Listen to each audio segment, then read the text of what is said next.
yo tenía necesidad como de contar cosas, de explicar cosas. Y a veces las redacciones que el profesor de lengua te decía que hicieras no eran suficientemente explícitas como para contar todo lo que tú sentías. Y aprovechando la fotografía, el curso de cine que hice, recuerdo que con 15 años pues hice mi primer cortometraje en Super 8. Sí, soy Manuel Estudillo, soy director, realizador de televisión, guionista y productor. He producido una película y estoy intentando producir otra. Cuando tenía 10 o 11 años, recuerdo que mi madre me regaló en un cumpleaños una cámara de fotos y por eso los regalos son tan importantes. Y a partir de ahí comenzó todo. Hice mi primer cortometraje cuando tenía 15 años en Super 8. Y recuerdo que fue estando interno en el colegio, que había un curso de cine y entonces las cámaras que se utilizaban eran Super 8. Era un poco caro, yo creo que era caro para la época, o sea, había recuerdo que eran bobinas de 3 minutos, que duraban 3 minutos, tenías que mandarlas a revelar. Te volvían a los 15 días, si te volvían y no se perdían, ¿no? Porque ese era otro problema. Recuerdo que el primer corto que te digo, que lo rodé cuando tenía 15 años, lo monté en el colegio donde estaba interno de noche. Compartí una habitación con un compañero y de noche, pues desde las 12 de la noche hasta las 4 o las 5 de la mañana, con una moviola, cogía y ponía las tiras de Super 8, montándolas y tal, y después haciendo el doblaje de los pasos y tal. Era muy curioso y sobre todo lo que te transmitía y aprendías era cómo era todo el proceso, ¿no? Es decir, cómo grabarlo, y no grabarlo y verlo y decir esto lo borro y lo grabo otra vez, sino grabarlo y ya se queda ahí, y lo que está ahí está. Y entonces volvía, ya te digo, a las 3 semanas y tenías que volver a montarlo y a verlo y tal, ¿no? Era un proceso muy positivo, ¿eh? Yo creo que el Super 8 nos ha enseñado a muchos a trabajar en este mundo, ¿no? O sea, yo tengo muchas películas en Super 8. Yo recuerdo que mis primeras películas en Super 8 es el proceso de descomposición de una yegua en el campo, donde íbamos a rodar. Recuerdo que íbamos a rodar todos los días durante mes y medio, y entonces íbamos viendo todo el proceso de los gusanos, cómo llegaban los buitres, cómo se lo comían, y lo tenemos todavía, ¿no? Y eso es respecto a lo que yo rodaba cuando estaba en el pueblo, pero con 12, 13 años. Es decir, que siempre ha habido una especie de, por mi parte, ¿no?, hacia la fotografía, hacia el cine, una especie de magnetismo, ¿no?, hacia todo lo visual. Y lo que me pregunta respecto a las películas de Super 8 y de cine, de Super 8, no había mercado para tú poderte comprar una película de Super 8.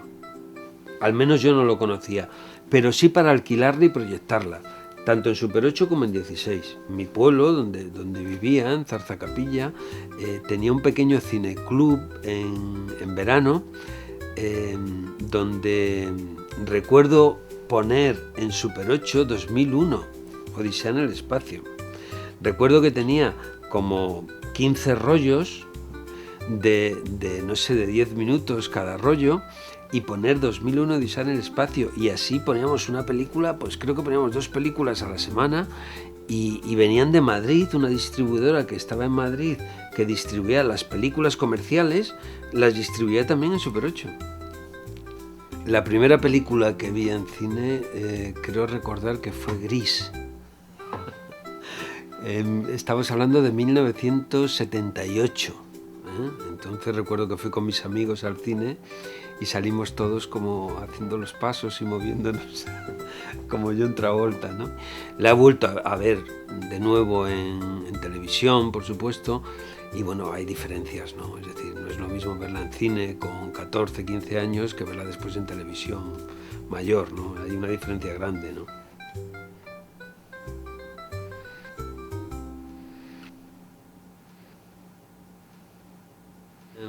Yo recuerdo que lo primero que vi en la tele fue la llegada del hombre a la luna, porque fue el año que compraron en mi casa la televisión. Y tenía, pues, no sé, 4 o 5 años tendría o algo así. Y eso fue lo primero que vi. Y la primera película que vi en televisión fue, y eso sí lo recuerdo, porque la vi con mi padre, Invasión a Birmania, de Samuel Fuller, de 1962, y recuerdo de verla en blanco y negro. La película era en color, era de 1962, y la vi en blanco y negro, porque claro, la televisión que compraron en mi casa, mi familia, era en blanco y negro. Y después, pues no sé, 5 o 6 años después, o 7 años después, recuerdo volverla a ver y descubrí que era en color. Yo lo he utilizado en alguna ocasión, por ejemplo en Farmacia de Guardia, en la película de Farmacia de Guardia, utilicé el 4/3, un poco por respeto a la serie que se hizo toda en 4/3, entonces la película me parecía que mantener ese formato pues le daba, era como una especie de homenaje a la serie, ¿no? Y entonces mantuve en el 2010, 15 años después de que la serie terminara, mantuve ese formato de 4/3 cuando ya se utilizaba habitualmente el 16:9, ¿no? No echo de menos en absoluto el 4/3. Es verdad que se han hecho grandes películas en 4/3, todo el cine prácticamente de los 40, de los 50 y de los 60 se ha hecho en 4/3, y es verdad que el 4/3 te permite encuadrar a los personajes, hacer un plano entero donde tengas a los personajes y puedas mantener ese plano, ¿no? En 16:9 o en formato scope es más complicado porque necesitas abrir más, ¿no? Pero no lo echo de menos. Me parece que es un formato más noble, el scope es un formato más noble para contar historias que el 4/3. Lo que pasa es que era una cuestión técnica y era lo que había, y bueno, pues había que tirar con eso, ¿no? Sí, he visto barbaridades, o sea, he visto películas en 4/3 hinchadas a 16:9, o sea, he visto barbaridades. Intento no ver eso porque me hace daño. Intento no verlo nunca porque me hace daño a veces lo que se hacen en televisión, ¿no? Los hinchados estos de 4/3, convertirlos en 16:9 o 16:9, o sea, eso son barbaridades. Me parece que eso es una falta de respeto al formato, al creador, a la obra, a todo. Recuerdo que estaba trabajando, como te comentaba, en Telecinco de realizador, mientras estaba escribiendo el guión. Entonces cuando escribí el guión, recuerdo que lo presenté al Ministerio de Cultura, que había unas subvenciones al mejor guión original, no sé si daban 10 o 15 ayudas de 12.000 euros, creo que eran. Y entonces entre todos los guiones que se presentaban pues elegían, pues no sé si eran 10 o 15, la verdad es que no lo recuerdo, pero sí uno de los guiones que eligieron fue el mío, este que escribí, Jara. Y entonces recuerdo que fui a varias productoras, muchas, no sé, 15, 20, muchas, y una de ellas recuerdo que se interesó por la historia y me comentó, bueno, pues nada, mande usted el guión y ya le contestamos. Entonces yo le dije, pero con toda la naturalidad del mundo, le dije, mira, yo llevo 2 años escribiendo esta historia, si me recibe el productor voy y se la llevo, y si no, pues no pasa nada, aquí cortamos y se acabó. No voy a mandar el guión ni por correo ni por mail, quiero ver al productor yo con mi guión debajo del brazo. Y entonces, bueno, espera un momento, la secretaria, espera un momento, no sé, lo consultaría y tal. Bueno, pues puede venir usted dentro de una semana, 10 días, no sé el tiempo que era. Y bueno, me presenté con el guión debajo del brazo, hablé con el productor, tal, y a partir de ella surgió una relación. Y bueno, pues tardamos otros 2 años en levantar el proyecto, pero no tuve yo participación alguna en la producción, es decir, fue la productora la que consiguió los derechos de Televisión Española, creo, de Canal Plus, y de la distribuidora, y fue la que consiguió levantar la película, todo el presupuesto. Yo me dediqué única y exclusivamente a escribir el guión y a dirigirlo. Sí hubo una relación entre dirección, entre producción y distribución, de cara pues a plantear el marketing de la película, ¿no? De cara a la opinión pública, a prensa, a televisiones, a radios. Sí hubo una cierta conexión, una cierta relación a nivel del mensaje que se tenía que transmitir al público, ¿no? Pero no más que eso, no más que eso. Bueno, en las películas de cine la verdad es que, aunque el corte lo tenía el productor por contrato, yo le presenté un corte y no hubo ningún problema. Es decir, no hubo ningún problema en el corte que yo le di al productor. En televisión en ocasiones sí ha habido no problemas, pero sí sugerencias de decir, oye, pues mira, pues el final el comienzo es a lo mejor demasiado largo, habría que acortarlo un poquito, pero siempre ha sido de una forma consensuada, no ha sido nunca he tenido una imposición de decir esto tiene que ser de esta forma, de esta y de esta, ¿no? En ese sentido, yo creo que más o menos todos los trabajos que he hecho tanto para cine como para televisión, se ha presentado al final al espectador, ¿no? Un montaje que estaba consensuado por ambas partes. La censura me parece una cosa absolutamente terrible, ¿no? Que te puedan censurar, mutilar una obra de arte, algo que tú hayas creado, y que de repente lo corten y lo mutilen, ¿no? Pero por otra parte, me parece también que avivaba mucho la inteligencia de los creadores para lanzar un mensaje y que se quedara por debajo y ocultar ese mensaje a los censores, ¿no? Y eso me parece que Berlanga es el dueño y señor de este método de ocultar cosas a la censura, ¿no? Y nos han llegado verdaderas obras de arte en ese sentido, ¿no? Entonces, si se puede sacar algo positivo, que yo creo que en la vida y en el cine tenemos que sacar algo positivo de todo, yo creo que lo positivo que podríamos sacar de esto es esa capacidad de intentar engañar al censor y meterle lo que tú quieres contar de fondo, como en la caza se me ocurre ahora, la caza de Saura, ¿no?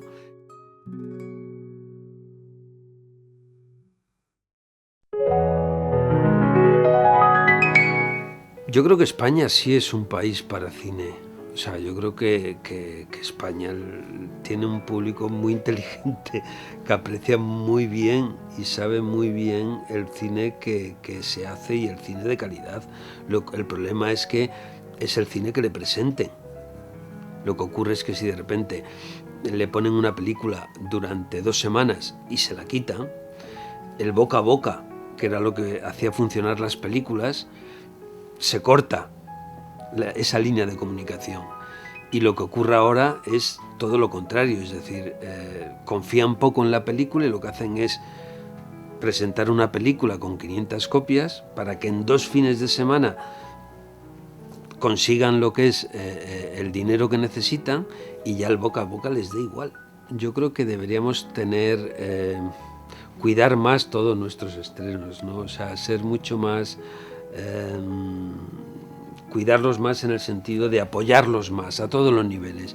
A mí me resulta muy curioso de repente cuando un fin de semana se estrenan, los viernes se estrenan 5 películas y se estrenan 4 americanas y con suerte una española. Y de repente las diferentes cadenas de televisión, las privadas y la pública, te ponen un tráiler de la película americana y no de la española. O sea, a mí me parece un poco triste.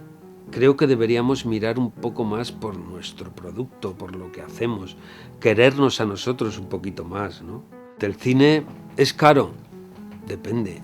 O sea, yo me tomo 2 cañas en una terraza en Madrid y me vale más caro que una entrada de cine. Lo que pasa es que, claro, si después le suman las palomitas, la Coca-Cola, la cerveza y tal, pues claro, te sube, y si después vas a cenar, dices, joder, me ha salido el cine por 70 euros. No, el cine no te ha salido por 70 euros. El cine vale 9 euros. Las palomitas y la Coca-Cola son 12 más y la cena son 50, pero el cine vale 9. O sea, quiero decirte que a veces nos confundimos un poco con esto, ¿no? O sea, yo creo que el cine, hombre, podría ser más barato. A mí me gustaría que fuera más barato, o sea, que costara 7 euros, 8 euros. Y a mí no me parece que sea una barbaridad pagar 9 euros por estar en una sala cómodo durante 2 horas transportándote a un mundo diferente. No me parece caro en absoluto. Las películas, todas las películas, hay que verlas en el idioma en el que se hacen, porque voy a ver cómo respira el actor, cómo vocaliza, cómo habla de rápido. Voy a ver, me va a dar multitud de información que el doblaje, si lo doblamos al castellano, lo va a cortar. Entonces yo siempre prefiero las obras de arte, que yo como considero una película, o sea, como una obra de arte, la considero en la versión original, como el autor y como los actores la hicieron. A pesar de que considero de que aquí en este país están los mejores dobladores del mundo, ¿no? Están aquí. Pero yo creo que una película hay que verla en su versión original, en serbio, en chino mandarín, en inglés, en francés, en el idioma que sea, porque tienes otra tonalidad, tienes otro color del sonido, o sea, es que no tiene nada que ver, te pierdes el 40% de la información de una película viéndola doblada. O sea, El Resplandor, viéndola en televisión, o sea, la vi en cine doblada, no había otra posibilidad porque tenías que comértela, habías entrado en el cine, tenías que verla, yo la vi, no pude verla, no, en el sitio donde, en el lugar donde estaba El Resplandor nunca pude verla en versión original, tuve que verla en versión doblada porque no había ninguna sala que pusiera El Resplandor en versión original, y después la he vuelto a ver en DVD, que tenía la posibilidad de verla en versión original, y efectivamente la puse en versión doblada y no aguanté ni 5 minutos, vamos. O sea, tuve que cambiar a versión original porque tenía esa posibilidad, evidentemente, ¿no? Por eso, la posibilidad que tienes ahora en televisión de poder ver una película doblada o en versión original me parece fascinante, vamos. O sea, es una maravilla. Yo creo que el hecho de que el VHS se impusiera fue por una cuestión, yo creo, comercial. O sea, no creo que fuera por una cuestión de calidad, porque yo creo que incluso tenía más calidad el beta que el VHS. Incluso tenía más calidad el vídeo 2000 que el VHS. Entonces fue simplemente una cuestión comercial, de tipo comercial. No fue una cuestión de calidad ni nada de esto, ¿no? Era el que mejor calidad tenía, el vídeo 2000. Lo que pasa es que, ya digo, que salían muy pocas películas, no todas las películas estaban en ese formato, y fue un formato que prácticamente se desechó muy pronto. Pero a nivel de calidad, yo creo que era de los tres el mejor. Bueno, el VHS lo que representó es poder ver más películas, ¿no? O sea, poder ver más películas, a lo mejor sin necesidad de ir al cine, pero muchas veces películas que ya habías visto, no películas que iban a poner, ¿no? Porque tú podías ver una película en cine, pero en VHS te salía a los 2 años. Entonces, más que nada, muchas veces veías una película en cine y después la volvías a ver en VHS. Para mí no representó el hecho de que yo dejara de ir al cine. El DVD cuando apareció me pareció una cosa fantástica. O sea, me pareció maravilloso en el sentido de que tenía prácticamente 3 o 4 veces más calidad que el VHS, y sobre todo que te ocupaba la mitad de espacio en las estanterías, lo cual es estupendo, ¿no? Ahora la calidad, notas que no tiene la calidad suficiente para lo que estamos trabajando ahora, ¿no? O sea, de repente ahora tienes una historia en 2K o en 4K y el DVD se queda muy cortito, ¿no? Ahora fundamentalmente ya los DVD prácticamente a nivel profesional no se utilizan los formatos pues de internet y tal, el MP4 tal, formatos en 4K, en 2K. Tienes películas en DVD que es complicadísimo ajustar el formato para verlo en televisión, es decir, de repente es un 16:9, 4 tercios, o sea, resulta prácticamente imposible. Te sientes impotente, es decir, si yo solamente quiero ver esta película como el director la hizo, o sea, como el director la concibió, no quiero que nadie la manipule. Bueno, pues debería existir un formato, que seguro que existe, para que eso fuera inalterable, es decir, que nadie lo pudiera manipular, porque si todos manipulan eso, al final el que lo va a ver ya no sabe qué es lo que está viendo. Entonces, yo creo que ahí falta algo de rigor, o sea, estandarizarlo de alguna manera, decir, oye, aquí la película que entra en un formato, este formato es inviolable, no se puede nunca modificar, y eso sería lo ideal. Te puedo decir 2 ejemplos de las que me han gustado mucho. Yo siempre tengo una serie de películas que como de coleccionista, ¿no? Es decir, 20 libros mejores, pues los quieres tener en la mejor edición, pues con las películas pasa un poco lo mismo, ¿no? Yo tengo El Padrino, tengo Blade Runner y me parecen ediciones magníficas, es decir, que yo las recomiendo porque viene además con documentales, con un montón de extras después de cómo se hizo, de entrevistas con el director, con el productor, con los actores, es decir, muy completo. Y te puedo poner como ejemplo de buen producto estas dos películas, ¿no? Es la edición de esas dos películas. Y El Padrino siempre es la película que yo veo antes de empezar a dirigir cualquier cosa, me veo El Padrino antes. Porque me parece es como, no sé, es una maravilla, ¿no? Es decir, ojalá pudiéramos acercarnos a eso, ¿no? Que hizo este hombre. Me gusta ver la película y después me gusta ver la película comentada por quien la ha hecho. Porque de repente ves matices, ves por qué ha hecho ese determinado plano y no otro, qué óptica ha utilizado, cuál fue el problema de esa secuencia. Me parece absolutamente necesario. Si en algo se diferencia el DVD de lo que es la película de cine, es que efectivamente tiene este aporte extra, que tú puedes ver a la actriz hablar, que te cuente el personaje, puedes ver al director, puedes ver al productor, de repente la secuencia esta que tanto te gustó, ves la complicación que tuvo a la hora de hacerla. O sea, me parece una cosa absolutamente necesaria en cualquier producto de DVD, ¿no? Bueno, pues sí, yo en las películas que he hecho, evidentemente ha habido varias películas en las que hemos hecho entrevistas. En casi todas se han hecho entrevistas para el making of. O sea, que es una cosa que se encarga un poco, yo creo que la productora en ese sentido, ¿no? No es el director el que está pendiente de lo que digo, de las imágenes que se cogen de esa secuencia determinada, sino que es un poco la productora la que, viendo el contenido de la película, da de alguna forma el visto bueno al making of, porque el director está trabajando en el montaje, está trabajando en la mezcla y tal, y a lo mejor no tiene tiempo de ver eso, ¿no? En alguna ocasión sí lo he visto, pero no le hemos prestado demasiada atención, la verdad. Lo importante, evidentemente, es la película, eso está claro. Yo creo que hay una fase que no se visualiza en los making of, y es la parte de guión, o sea, la parte de preparación, el ensayo con los actores. Cómo concebiste la idea, cómo trabajaste con tu co-guionista, ¿no? Siempre un poco el making of se ciñe a lo que es el rodaje, a los actores que hablan, al músico que compone la música, pero siempre se olvida un poco esta primera fase que es el germen de la historia, ¿no? Es decir, hablar con el guionista, hablar con el co-guionista, hablar con el productor la primera vez que el guionista fue a verle. Yo creo que eso puede ser interesante y es una cosa que yo nunca he visto, ¿no? Y es posible que sí yo eche en falta de menos ese aspecto en los making of.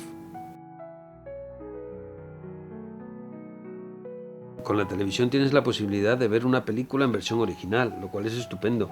Pero antes, hace años, hace 4, 5, 6 años, la única posibilidad que tenías de ver una película que no hubieras visto en el cine en versión original era comprarte el DVD, porque sabías que el DVD tenía la versión doblada y la versión original, y entonces yo podía ver la versión original. Yo he llegado a devolver DVDs porque no tenían la versión original. Yo creo que sí, que se debería hacer el esfuerzo, ya que se hace el esfuerzo en subtitular la película, en subtitular también los extras, ¿no?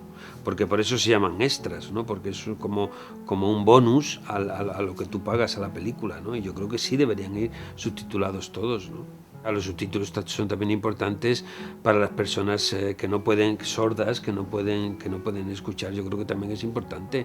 Yo creo que a nivel de producción ese tipo de cosas se tienen que cuidar. Todo ese tipo de cosas, y pensar un poco en el público, no en el público que ve, escucha y tal, sino en el público que tiene ciertas deficiencias y que no puede escuchar lo que dicen, sin embargo sí lo puede leer, ¿no? Porque además el coste de ese extra es muy poquito, es decir, no es una inversión grande, ¿no?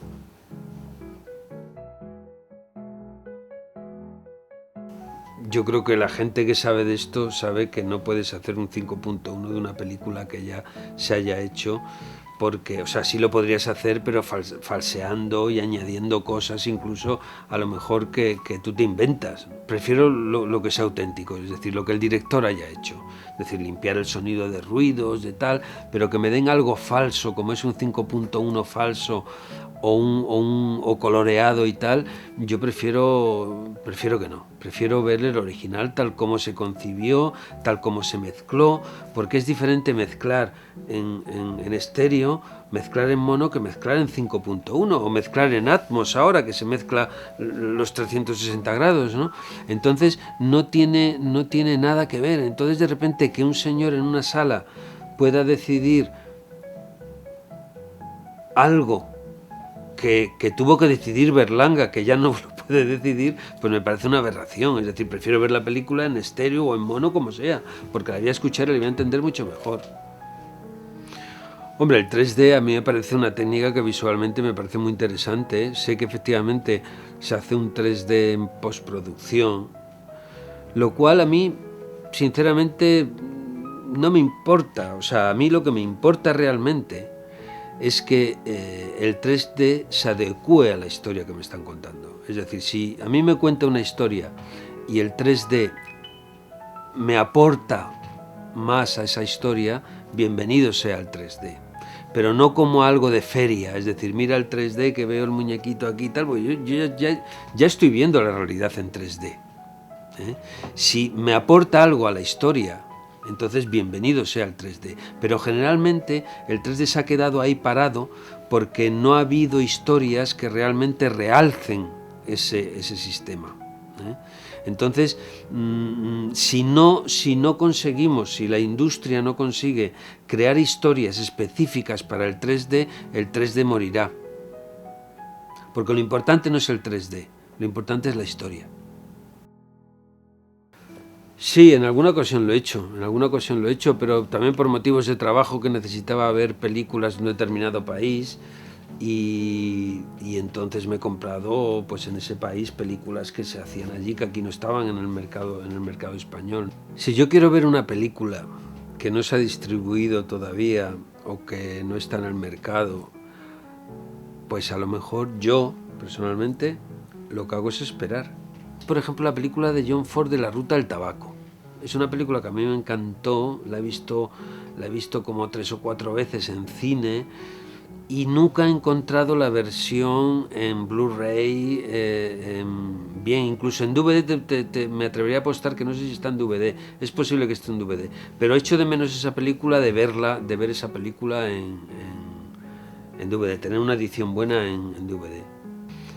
Espero para verla. Ahora, si es algo necesario para mi trabajo, porque yo a veces necesito ver películas porque son necesarias para mi trabajo, bueno, pues yo ya me busco la vida por vías legales, a través del productor si lo conozco, o de alguien que esté en la película para que me dé una copia, porque a veces pues necesitas ver una actriz que ha hecho una película y todavía no está en el mercado, entonces si te pones en contacto con el productor, oye, enséñame la película, quiero ver a esta actriz y todo esto y tal, y entonces, si es así, sí, puedes acceder a esa película, pero si no es necesario, si es por el puro placer, no pasa nada por esperar. Yo recuerdo hace años, hace 10, 12 años, tampoco tanto, que de repente se te escapaba una película de cine porque no podías verla y de repente dices, joder, pues ya me tengo que esperar al DVD. Y te esperabas, pues no sé, 3 meses, 4 meses y no pasaba nada. El mundo no se paraba, no pasaba nada. Ahora, si tú quieres ver una película, no pasa nada porque esperes algún tiempo. No hace falta descargártela ilegalmente y cometer un delito para ver esa película. O sea, puedes seguir viviendo porque puedes respirar, puedes comer. O sea, no necesitas verla, ¿no? Hombre, yo creo que sí que hay películas que necesitan una edición en Blu-ray y no la tienen. O sea, no te voy a decir todas las que salen al mercado de cine español, pero sí hay muchas películas, pero incluso películas, te voy a decir que de repente no han sido comercialmente, han estado ahí arriba, ¿no? Hay películas, hay un cine invisible que no se ve, pero que está ahí, que se merece ediciones muy buenas y que incluso no llega a estrenarse, pero que se merecería una edición en Blu-ray perfectamente. Luis de Funès. Esta me encanta, este diseño tan retro, ¿no? Está muy bien. Malas calles, estupenda. estupenda película. Y un diseño, yo creo que era el cartel original era así, ¿eh? Lo cual, no sé, yo creo recordar que era así el cartel original. Después, bueno, ya empezamos con estas, ¿no? Persecución muy, muy caliente, no sé, esta película no la he visto. Pero sí, es curioso. A veces es verdad que difiere un poco lo que es la carátula del DVD de lo que es el cartel de la película, ¿no? Difiere un poco y eso a lo mejor debería estar un poco unificado, ¿no? Para unificar un poco el concepto, ¿no? Yo creo que en ocasiones la gente que se dedica a hacer las carátulas y a hacer los discos no trabajan coordinados, porque se nota efectivamente la diferencia tan grande y tan brutal que hay en lo que es la carátula del envoltorio del DVD y lo que es el disco, ¿no? Entonces yo creo que son como personas diferentes. Yo creo que unos los hace un diseñador gráfico y otros directamente en la fábrica donde estampan los discos, cogen lo primero que tiene y dicen, venga, hay que estampar esto, y se lo estampan. Yo creo que ahí en ese sentido deberían de haber más coordinación, claro. Pero no pasa en todas, es decir, es verdad que lo ves en algunas, claro. Porque ¿son distribuidoras originales o no son distribuidoras originales? Depende de la película, algunas son piratas. Me imagino que me quedaría con una cara de sorpresa de no saber qué hacer o no saber por qué está ahí la película, ¿no? Es decir, sí, es como si te robaran, ¿no? O te desnudaran, o te hicieran, no sé, una sensación extraña, ¿no? Porque al final yo creo que todos tenemos derecho a verlo todo, pero de una manera legal, ¿no? No manipulando y no descargándonos de internet películas ilegalmente, ¿no? Entonces, ver una cosa así, una película que tú sabes que no va a salir o que no ha salido, pues no sé, me causaría una sensación extraña, la verdad. Una distribuidora pirata es un delito, como puede ser si haces dinero falso o si distribuyes droga, pues es un delito y exactamente igual, desde mi punto de vista, exactamente igual. ¿Cómo se combate? Pues yo creo que se tiene que combatir con la ley. Es decir, la ley tiene que coger a esa persona y decir, usted está cometiendo un delito y este delito conlleva pues X años de cárcel. Y ya está, y no hay más. ¿A la industria en qué manera le afecta? Pues hombre, evidentemente es una merma en los beneficios, ¿no? Es decir, si tú haces una película es porque quieres sacar dinero, pero no para hacerte rico, sino para hacer otra. Además es que yo soy de la opinión que si yo veo una película y me encanta, yo lo que quiero es que mi dinero vaya a esa persona o a esas personas que han hecho esa película para que puedan hacer otra que me divierta tanto como me ha divertido esta, o que me haga sentir lo que yo he sentido en esta. No quiero dárselos a cuatro maleantes que se queden con el dinero. Las descargas por internet, si son legales, pues es una cosa que está bien, ¿no? Es decir, que tú te puedas ver una película, te la descargas, la ves, pagas por ella, está estupendo. Si te la descargas ilegalmente, pues es un delito. Y entonces, pues lo mismo que si yo voy a la FNAC y me llevo una película y la robo y me detienen los de seguridad y me llaman a la policía, pues esto es exactamente igual. Más que mi trabajo, el trabajo de la industria en general, es decir, a mi trabajo, al trabajo del productor, al trabajo del director, al trabajo de sonido, al trabajo del cámara, todo nos afecta. Es decir, porque si un productor se gasta 1 millón de euros en hacer una película, lo que quiere es recaudar el máximo dinero posible para poder hacer otra. Si de repente se le sustrae ese dinero extra que va a sacar de más, a lo mejor ya no hace más películas, con lo cual a mí como director no me contratará, pero tampoco contratará al cámara, tampoco contratará al de sonido, al que lleva las luces. La solución al problema de esto tiene que venir por parte del gobierno. O sea, tiene que haber una ley, pero una ley que se cumpla. Es decir, lo mismo que en Estados Unidos, cuando tú te descargas una película, te coloca y te sale el escudo del FBI diciendo usted está cometiendo un delito, pues aquí el escudo de la Policía Nacional o de la Guardia Civil que te dijera usted está cometiendo un delito, si continúa tal puede tener 1 año de cárcel o lo que corresponda, no lo sé, eso no lo sé y me da igual, pero que sepa todo el mundo que está cometiendo un delito. porque económicamente no es rentable y porque no hay ninguna intención a nivel de las instituciones en fomentar ese formato, así de claro.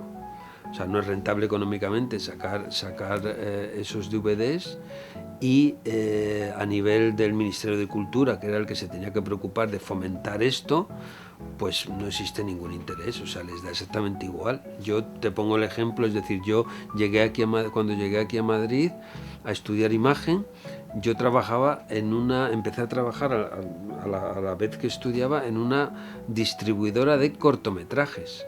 Entonces, antes, con cada película en cine, se ponía un cortometraje delante y existía una cadena de distribución de cortometrajes, y entonces esos cortometrajes se llevaban un porcentaje de la entrada, pues no sé si duraba 10 minutos, pues proporcional a lo que duraba de esa entrada, y entonces efectivamente se generaba un dinero y había una obligación de colocar un cortometraje, con lo cual se hacían mucho más cortometrajes y existía una industria. Eso se quitó, ya a la gente no le importa los cortometrajes, lo único que les interesa es que haya un director que haga una película y que sea la primera película un petardazo, una bomba, pero no saben que antes de hacer un largo probablemente haya que hacer 10 cortos, ¿no? Entonces, como no hay ningún interés económico, o sea, no hay ninguna ganancia en ese movimiento de hacer un DVDs y tal, pues no lo hacen. Evoluciona tanto los formatos que ya yo he decidido no comprar películas. O sea, no comprar películas en el sentido de que sí, comprarlas, pero no tenerlas yo físicamente. O sea, comprarlas online para tenerlas y verlas cuando yo quiera. Porque si no es imposible, no puedes tener un espacio grande. Yo tengo 70 Laserdiscs, pero tengo 3.500 películas en DVD. 3.500 películas en DVD es como esta sala en DVD, y llega un momento en que ya no puedes tener más películas en DVD. Entonces optas por tener plataformas donde tengan esas películas y que el contenido lo tengan otros. Entonces, muy especialmente cuando hay una película súper especial, pues te compras la versión Blu-ray para tenerla como si fuera un libro, pero no te puedes comprar todas las películas como yo hacía antes. Soy socio de 2 videoclubs que tengo al lado de casa, y entonces alquilo mis películas en DVD, las llevo a los 2 días. También esos videoclubs tienen plataforma digital, con lo cual también lo puedo alquilar vía online. Y después también de las plataformas. Cualquier medio, cualquier ventana para poder ver una buena historia es buena, ¿sabes? O sea, me da igual si lo compras, si lo ves por online. Hombre, me molesta mucho que los videoclubs de toda la vida desaparezcan, ¿sabes? Y que se convierta todo en una cosa digital, que te descargas una película o te ves una película de Netflix o de HBO de unos tipos que están en Estados Unidos. Pues a mí me parece muy frío. Me parece más humano ir al tipo que está en el videoclub y encargarle un DVD y que te diga, oye, esta peli, ¿qué tal? Ah, pues está muy bien, pues te va a gustar, no sé qué, y que te indique, no sé, es un poco a gustos, ¿no? Pero a mí me gustaría que no desapareciera el videoclub. De hecho, yo a alguna gente le digo que yo soy socio de 2 videoclubs, que ya no tienen vídeos, evidentemente, tienen DVDs. Dice, ¿pero eso existe todavía? Pues sí existe. Yo personalmente en el móvil no veo cine. La atención, el nivel de atención que tú prestas a una pantalla depende de la dimensión de la pantalla. Al teléfono no le puedes prestar más de 5 minutos, te dejarían los ojos ahí, ¿no? El cine prefiero verlo en el cine. Y prefiero verlo también en casa, veo también cine en casa, alquilando películas en DVD o bien alquilándolas online.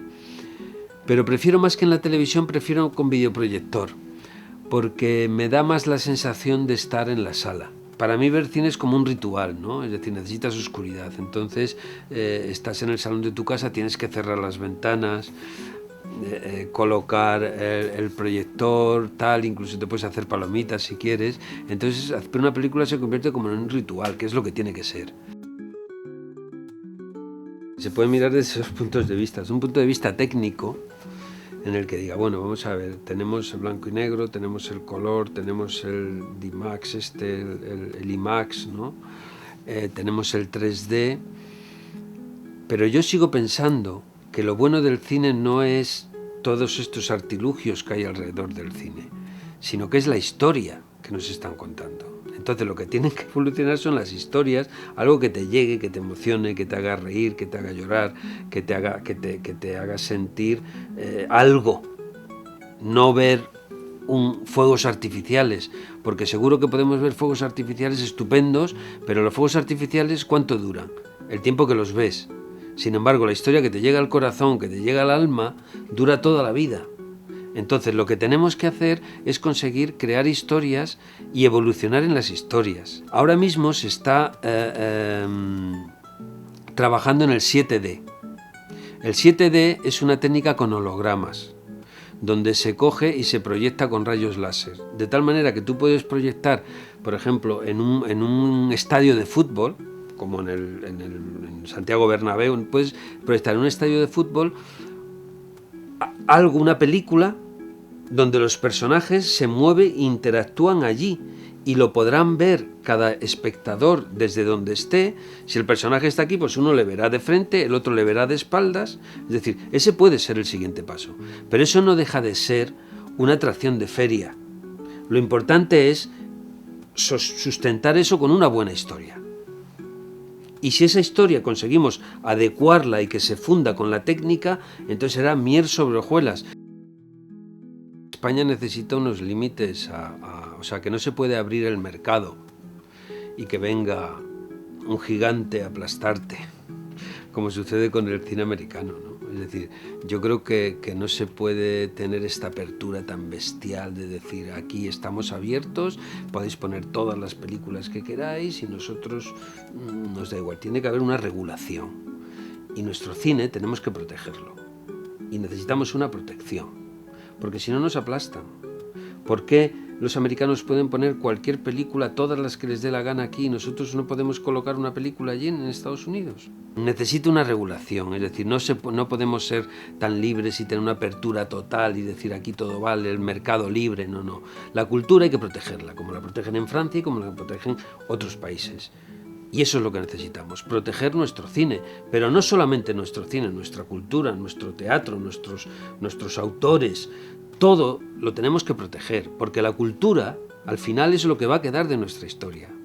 Nosotros del siglo XVII y del siglo XVI sabemos lo que ocurrió por Velázquez, por Murillo, por Góngora, por Quevedo, que eran artistas, ¿no? Pues en las generaciones futuras, la gente que quiera saber cómo vivimos ahora, lo sabrá por el cine que hacemos ahora. Y tenemos que cuidar este cine. Y los políticos tienen que comprometerse a cuidarlo, porque es cultura. El talento que se pone en hacer una película es tan importante que hay que valorarlo. Y la gente que nos dedicamos a esto, y la gente que le gusta ver cine y le gusta ver películas en televisión y en cine, debería apostar por dar apoyo a estos outsiders, ¿no? Que se dedican a hacer películas de esa calidad en este mare magnum de la industria del cine, ¿no? Yo creo que el cine en España está en su mejor momento. O sea, a nivel creativo tenemos unos directores magníficos, unos guionistas maravillosos, actores, técnicos que trabajan a nivel mundial con cualquier superproducción que viene aquí a España a rodar. Lo único que el cine español necesita es un apoyo político, es decir, que crean en nosotros y que simplemente no hablen mal de nosotros. O sea, lo mismo que un padre no habla mal de su hijo o un empresario no habla mal del producto que hace o fabrica, un gobierno no puede hablar mal de su cine. Entonces, única y exclusivamente necesitamos que crean en nosotros y que nos apoyen. Única y exclusivamente eso. Todo lo demás lo ponemos nosotros.